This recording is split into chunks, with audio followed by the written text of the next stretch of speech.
हिंदू धर्म के दो ग्रंथों सरस्वती पुराण और मत्स्य पुराण में सृष्टि के रचयिता ब्रह्मा का अपनी ही बेटी सरस्वती से विवाह करने का प्रसंग है, जिसके फलस्वरूप इस धरती के प्रथम मानव मनु का जन्म हुआ। लेकिन ब्रह्मा ने अपनी ही पुत्री से विवाह जैसा निंदनीय काम क्यों किया, इसका जवाब जानने के लिए हमारा ये कहानी सुनो। सरस्वती पुराण और मत्स्य पुराण में वर्णित कथाओं में कुछ भिन्नता है, इसलिए हम आपको दोनों कथाओं से अवगत करा रहे हैं। सरस्वती पुराण के अनुसार सृष्टि की रचना करते समय ब्रह्मा ने सीधे अपने वीर्य से सरस्वती को जन्म दिया था। इसलिए ऐसा कहा जाता है कि सरस्वती की कोई मां नहीं, केवल पिता ब्रह्मा थे। सरस्वती को विद्या की देवी कहा जाता है, लेकिन विद्या की यह देवी बेहद खूबसूरत और आकर्षक थीं कि स्वयं ब्रह्मा भी सरस्वती के आकर्षण से खुद को बचाकर नहीं रख पाए और उन्हें अपनी अर्धांगिनी बनाने पर विचार करने लगे।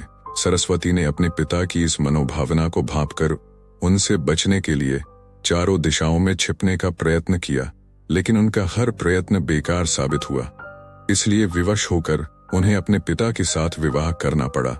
ब्रह्मा और सरस्वती करीब 100 वर्षों तक एक जंगल में पति पत्नी की तरह रहे। इन दोनों का एक पुत्र भी हुआ, जिसका नाम रखा गया था स्वयंभू मनु। इसके उलट मत्स्य पुराण के अनुसार ब्रह्मा के 5 सिर थे।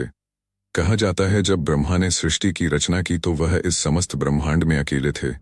ऐसे में उन्होंने अपने मुख से सरस्वती, सांध्य, ब्राह्मी को उत्पन्न किया। ब्रह्मा अपनी ही बनाई हुई रचना सरस्वती के प्रति आकर्षित होने लगे और लगातार उन पर अपनी दृष्टि डाले रखते थे। ब्रह्मा की दृष्टि से बचने के लिए सरस्वती चारों दिशाओं में छिपती रहीं, लेकिन वह उनसे नहीं बच पाईं। इसलिए सरस्वती आकाश में जाकर छिप गईं, लेकिन अपने 5वें सिर से ब्रह्मा ने उन्हें आकाश में भी खोज निकाला और उनसे सृष्टि की रचना में सहयोग करने का निवेदन किया। सरस्वती से विवाह करने के पश्चात सर्वप्रथम मनु का जन्म हुआ।